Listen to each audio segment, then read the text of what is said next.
back on the record on case 251-401-132, State of Utah versus Sundwall.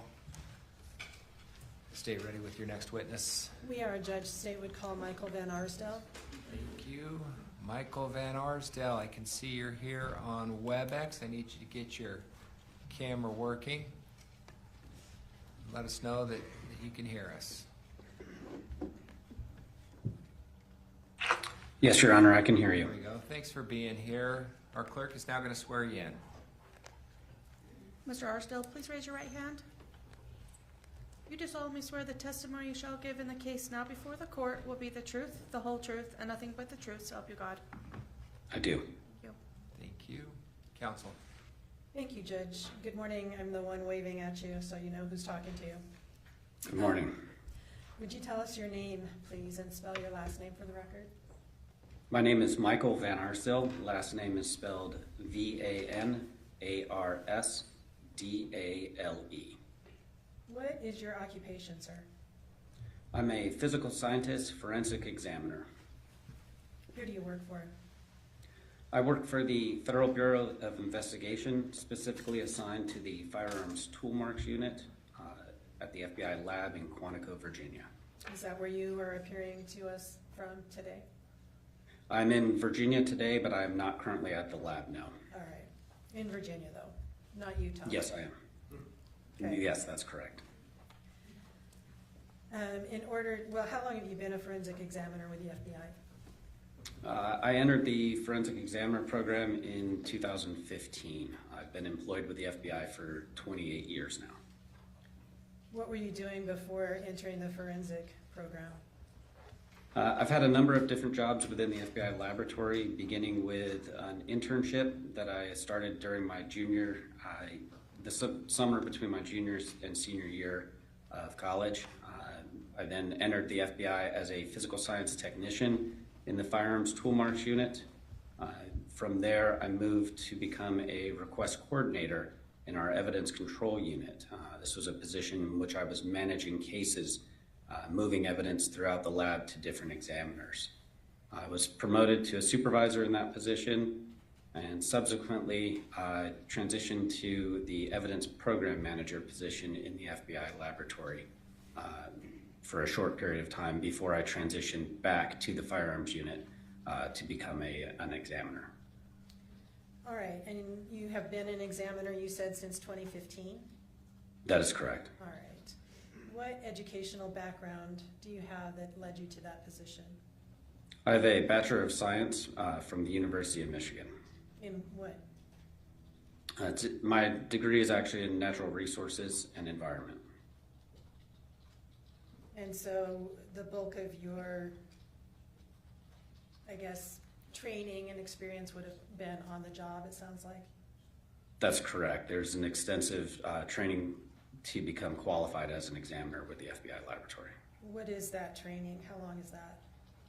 The training itself was approximately 3.5 years for me to complete. It involved the receipt of a training manual, which is dictated by our quality assurance manual. The training manual outlined all the elements that I needed to show competency in, to include firearms development and ammunition development, as well as tool manufacturing and development as well. There were a number of exercises throughout the manual that I needed to complete under the guidance and review of a qualified examiner. This gave me experience in reviewing tool marks, comparing tool marks on a microscope, and generating conclusions regarding those comparisons that I generated. At the conclusion of my training, I was tested in oral and written format and completed a series of competency tests in which I was provided items to compare and what needed to come up with the proper conclusion on those comparisons. And since that time, have you had continued quality or competency reviews? Since that time, annually I am proficiency tested in both firearms and tool marks. You mentioned those two things together. Is it one unit within the laboratory, firearms and tool marks?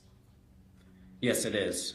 Firearms is actually a sub-discipline of tool mark examination. tool mark examination is the examination of items, marks on items to determine whether or not they were produced by forceful contact of a particular tool.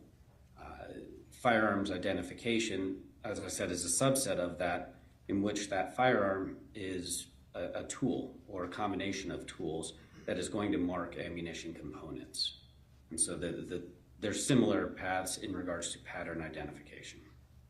I don't know if you can break it down, but is there can you tell us an idea of what amount of time you spend on firearms versus tool marks? I don't know that I can break down the amount of time. I would say the vast majority of my time is spent with firearms and ammunition, with a component that is spent with tool marked items. All right. Are there similarities between comparisons for tool mark, what you're examining for tool marks with firearms? As I mentioned, the firearm is a combination of tools that is going to mark ammunition components. Those marks on ammunition components could be considered as tool marks. So you have areas from the barrel, the firing pin, the extractor. Those are all going to leave marks on the ammunition components, the bullets and cartridge cases, and that pattern would then be compared back. And very similar to a screwdriver marking an object, leaving a striation, that would be considered a tool mark, and the comparison or the pattern on that object to that screwdriver. They're very synonymous. Okay. How do you examine items? Is it just visually or something else? The majority of my examinations is conducted visually using either a stereo microscope or a comparison microscope. All right, so more than just your naked eye, it's under a microscope of some type? Yes, that's correct. Okay. And when you complete an analysis, whatever you're requested to do, does it undergo any kind of a quality control or review process? Once my analysis is complete, I will generate a report of my findings. My report, as well as all of my notes, will undergo a technical review in which another qualified examiner will review all of my findings and my report prior to issuance. After that technical review is complete, an administrative review will be done, which is typically done by a supervisor within the unit. And they're again going to review through my notes as well as my report to make sure I followed appropriate procedures and protocols, and that my report and my findings are logical and clearly understood. Is part of your job to also perform technical reviews of other analysts' work? Yes, I will perform both technical and administrative reviews. I talked to Dr. Chad Moore just recently, just before you, about the certifications of your laboratory, and I would assume that those same certifications apply to your division in the laboratory. Yes, that's correct. All right, so I don't need to go over that unless there's something different about tool marks from the forensics examination that he does. Is that fair to say? Yes, I would say that's fair to say. Okay. When you receive an item, what information do you receive with it for your examination? When items are received in the laboratory, they're generally shipped to the laboratory through some trackable method.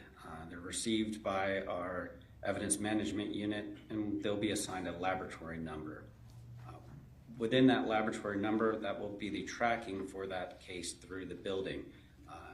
The items that were submitted will be assigned an item number, and that will be documented on the chain of custody for each transfer. All of this information will go into our laboratory management system, our LIMS system. So we have a digital chain of custody, as well as copies of any incoming communication that was generated by the contributor providing us case information. So I will have that item, I will have a description of the item that was submitted along with the item number that was assigned in our evidence management unit or the unit that conducted inventory. And then a brief synopsis of the case within that management system. Okay. As I understand it from talking to Dr. Moore, you were essentially brought into this particular case by him. Is that accurate? That is my understanding as well, yes. Hey, tell us what happened to get your involvement here. My understanding was that Dr. Moore had contacted the contributor, and a subsequent request beyond chemical analysis request was to determine if a portion of a vial had been punctured or marked with any kind of tool marks. Okay. How did you begin that particular analysis? That analysis began by me actually receiving a vial of insulin from Dr. Moore. What did you do with it? At that point, the vial was closed. It had a cap present on top of it. My first job was to look at this cap, look at the insulin to see if there are any marks on the cap portion, the metal cap, that indicated that there was any entry other than the rubber stopper that was on top of the vial. Let me jump ahead a little bit because I'd like to refer to your report. Let me show you what's been marked as Exhibit 149.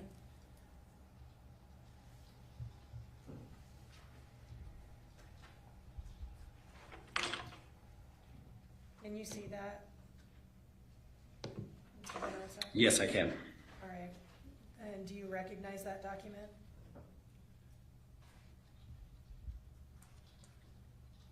Yes, I do. What is it? That is a copy of the report that I generated regarding this case. All right, could we go down one page?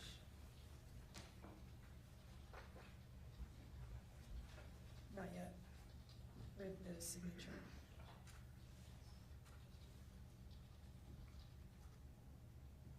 Okay.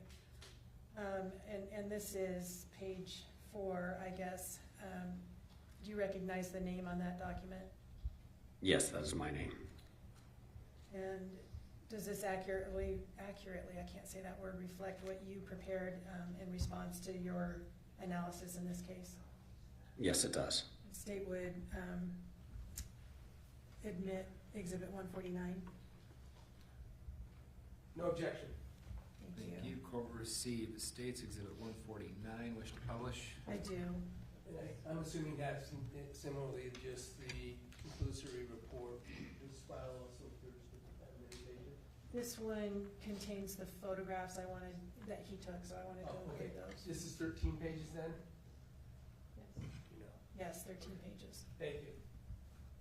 Just verifying that. Yep, 13, okay. Can we go down to the first set of photographs?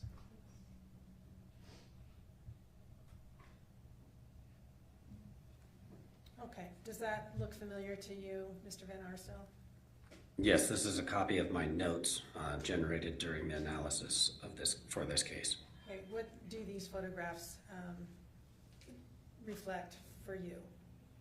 These photographs are the as-received condition of the vial that I received from Dr. Moore. What did you note about that vial?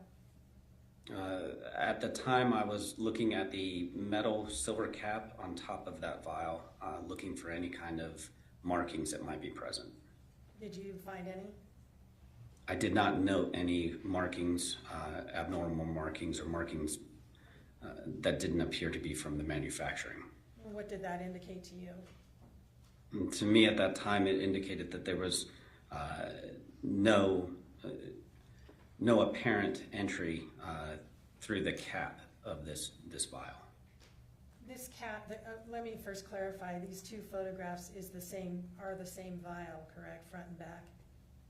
It's front, back, and actually if we were to move down, there's one more angle that I had taken that. So I had taken 3 photos just rotating that vial. Okay, all the same vial though. That is correct. Tell us about that cap. You're talking about the silvery kind of topper on that particular bottle? Yes, there is a metal cap that was crimped at the top of that bottle. And by crimped, what do you mean? It would be squeezed shut. Think of like a old bottle of Coke, that had a metal cap, or a beer bottle that has a metal cap that is squeezed, crimped shut. Is this one that typically is intended to be opened manually? No, this would not be easily opened manually. All right, so, and you said you didn't note any indications of having been opened with any type of tool? No, I did not note any markings indicating that it had been opened. All right, and so what did you next do with that item? I subsequently returned this item to Dr. Moore. Dr. Moore in the chemistry unit had tools that could be used to uncrimp this and separate that cap from the vial. And if we could scroll down to the next set of photographs, please. Oops, those are closer up photos of the unmarked cap. That is correct. All right, and keep going.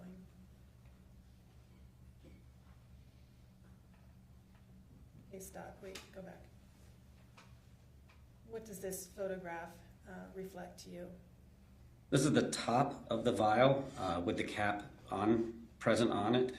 In the center of that cap is what's called a septum, which is a rubbery silicone material that was part of the design of the vial and the cap. All right, and this is before anything was removed? That is correct. All right, if we can continue scrolling down. And that's what is this set of photographs? This set of photographs represents after the cap had been removed, and I had documented the condition of that cap at that time. All right, in the photograph on the bottom, it looks like there are some alterations to the circularity, I guess, of the cap. What does that reflect to you? Again, in this and the next two photographs will document the condition after a crimping tool or decrimping tool was used to squeeze and release the crimp of the cap from the vial. Okay, is that what you mean by tool marks that we can see on these two photos on the top half of the page, sort of an almost indentation on that cap? Those would be good examples of tool marks placed on that cap now from a tool, a decrimping tool. All right, and that is what you received after Dr. Moore opened the bottle?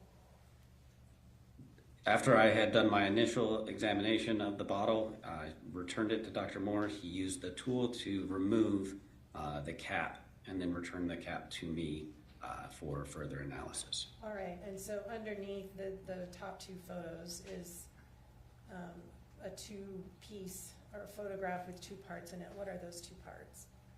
So as I mentioned before, when you saw the top of that vial, you had the metal ring of the cap, and then in the center was a septum, or that rubber material. This is a photograph after I had removed that rubber disc from inside that cap. So now that cap is two components, the metal ring and the rubber silicone septum. And the rubber silicone septum is the piece on the right side of that photograph? That is correct. Okay, what did you do with that item? I documented this item, photographing it top and bottom. What you see in this photograph would be what I would consider the bottom, the inside facing the liquid. I then cleaned that material on the outside, on the exterior portion with some alcohol, and I began to look at that rubber or silicone material for any kind of indications of tool marks or any kind of penetrations. How did you look at it? Using the two microscopes in my lab suite, the stereo microscope and the comparison microscope, I began to look at that with different lighting and then begin to actually fold back the material or bend that material to kind of stretch to see if there were any kind of indications of holes that might be present. Before you put it under the microscope, were you able to discern anything in the septum of that item? On the exterior, I could note markings that were present on the item, but it really wasn't until I put it under the microscope that I could see that detail. All right, let's scroll down to the next photo, please. What do these photographs show you? And this is that septum. On the left is a photograph of the exterior. You can see that darker area. That would be the exposed portion. When this septum was in that cap, that was that exposed portion that you were able to see in the prior photograph. On the right is the interior, the inside, that would face the liquid of that septum. All right, and that was as you were beginning your analysis of this item? That is correct. All right, can you scroll down some more, please? What is this photograph? This is a photograph of the interior side of that septum, and this was using my comparison microscope. I had taken that disc, that rubbery disc, and bent it back so that the two sides were nearly touching, and then looked along the middle portion of that. And what did you find? There were a number of holes that I was able to visualize through the interior portion of the septum. How many holes did you find? There were approximately 13. All right, and that is reflected in this photograph? Yes. Can we scroll down one more, please? What is this photograph? This is now a photograph of the exterior of the septum under magnification on my comparison microscope. This is during that examination that I was able to see indications of tool marks present on the exterior as well. And what type of tool marks were you able to discern would have caused those marks? These are perforations or punctures through that material. Do you have any opinion as to what would have caused those punctures through the material? They are physically consistent with a needle or very sharp, narrow object. Except the last photo. Here is one more photograph. What is that? This is lighting of that septum from the exterior, and I could see, lighting it this way, channels from where an object like a needle had penetrated through the septum. What does that mean to you? Again, this is indicative that it's physically consistent with a very narrow object like a needle. Right. Could I show you Defense Exhibit J on your screen? Do you see in that, can you see that, sir? Yes, I can. All right, on the second shelf, there is a plastic syringe type object. Can you see that? Yes, I can. Can we zoom in on that a little bit? Is that possible?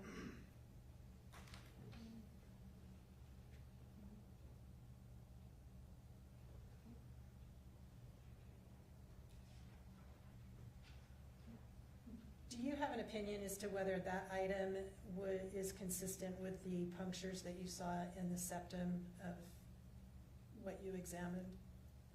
I would unfortunately need to see if there is a needle at the end of that syringe. Okay, so it would be something with a needle, correct? Yes. All right.